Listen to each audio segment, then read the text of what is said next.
How's it going, everybody? Mr. Bubba here, and we just hung up from our Wednesday morning meeting and read chapter 16, and we're going to pick up now with chapter 17. So, this chapter, or previous chapter, just as a quick review, Shoshana gets caught with Chase as they're looking at some of the they're at the frozen yogurt place, looking at some of the film they had for their video project, and Shoshana's mom sees that she's hanging out with Chase, and it kind of blows up. And after we sit in with the argument between Shoshana and her parents, got this whole debate going on about, has Chase really changed? Does it matter if Chase changed after what he's done?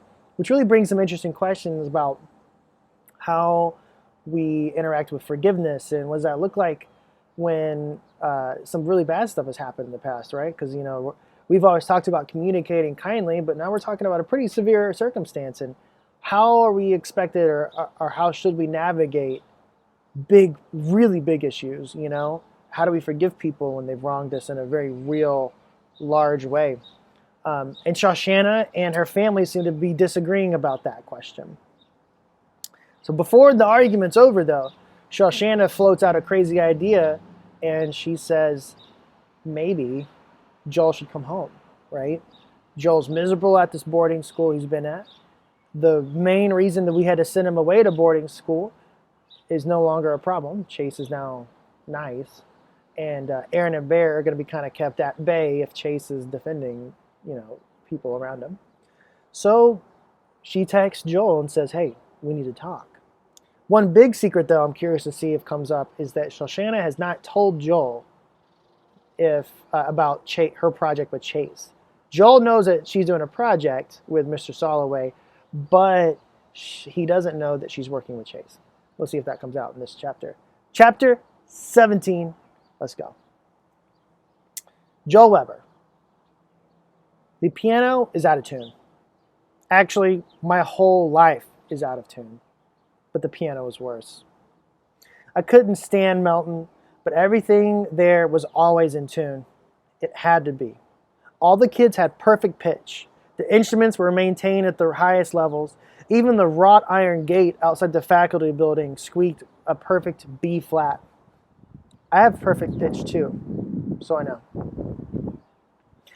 I am proof that just being qualified to attend a music conservatory doesn't mean you should go there. I love the piano, but not enough to care about it the way people do at school like Melton. I want to use it to make music, not to mind meld with it. There, it's never enough to play an instrument. You have to live it, breathe it, taste it, compose for it, understand it inside and out. You even have to empathize with it, like it's another person. Honestly, I hated it. I hated living in the dormitory and sharing a bathroom with 11 other guys. I hated my roommate and his violin and his asthma and the whistling sound he made when he slept. D above high C. But what I hated most about Melton was the reason I had to go there. To be fair, it wasn't Melton's fault that I was forced out of my own home by 3 morons. Or that even though everyone knew those 3 were juvenile delinquents, I was the one who had to suffer. And now I'm supposed to believe that the leader of the 3, Alpha Rat, is a good guy because he fell on his head. Fine. Whatever gets the job done, I'm home. And an out-of-tune piano is a small price to pay for it. I'm back where I belong. I'm happy. But be careful what you wish for. At Melton, I missed Mitzi so much it was almost a physical pain. That dog drives me crazy. I know she's glad to see me, but she won't leave me alone. I'm always covered in dog hair, which makes me sneeze. And when I kick her out of my room, she lies just outside the door whining at F sharp. My parents are so guilty and conflicted about what happened that they're smothering me. They weigh it on me hand and foot like I'm helpless. And while it's great to be back with Shosh, she's giving me an uneasy feeling. For one thing, she has entirely too much to say about a certain Alpha Rat. Chase thinks Brendan is going to break his neck shooting our YouTube video. Mr. Soloway threw jello at Chase for letting him win at arm wrestling. Chase kept the camera steady while Hugo interviewed the school bus driver, even when they went over the railroad tracks. I blow my stack. Chase says, I mimic savagely. Chase has said enough for one lifetime. She's patient and understanding. That's another annoying thing. Why does everyone have to be so patient and understanding? One of the perks of living at home should be arguing with your family. Wait till you see him at school on Monday. You won't believe how different he is. I don't care how different he is, I say honestly. I don't plan to have anything to do with the guy. But you're going to have to deal with him sooner or later, she reasons. You're coming back to video club, right? Chase is a part of that now. Good for him. Her expression turns sympathetic. I get it. You're nervous. Well, obviously I'm nervous. I haven't set foot in that school for months, and my memories from them are not good. And my memories from and there's something about being bullied that you could never explain to someone who hasn't had it happen to them. It's worse than the sum of the rotten things that are done to you. Even when no one is bothering you, you're still under attack because you're dreading the next strike, and you know it could come from anywhere at any time. You get so paranoid that with every single step, you're half expecting the floor to yawn open and swallow you whole. It got to the point where the only place I felt safe was at the piano. Until the night the piano blew up in my face, and there was no safe place anymore. That was my all-time low, and I forgive Mom and Dad for deciding Melton was the only answer. I'm a little better now, but only because Melton was so lousy that even coming back to this is an improvement. When a bunch of jerks see you as a victim, that's on them. But when it goes on so long that it's how you see yourself, it's very hard to climb out of that hole. The hole seems deeper on Monday morning when Shosh and I get out of her car, and Hawassi Middle School is right there. I know bricks and concrete are incapable of evil intent, but I can't shake the feeling that the building itself is out to get me. Dr. Fitzwallace reached out to my parents last week. He offered to meet with me this morning before homeroom. I said no. I'd just print my class schedule at home. I think he wants to reassure me that he has my back. Big deal. He had my back before, and what good did it do?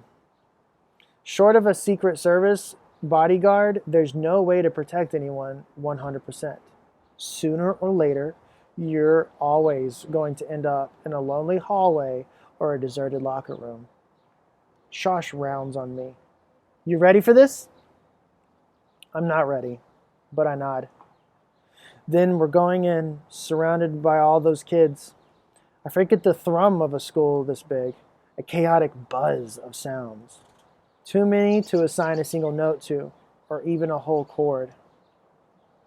A handful of faces turn away, registering surprise at my return. I hear the occasional whisper, "It's him," or "Joel's back," or "You know the guy whose piano exploded?"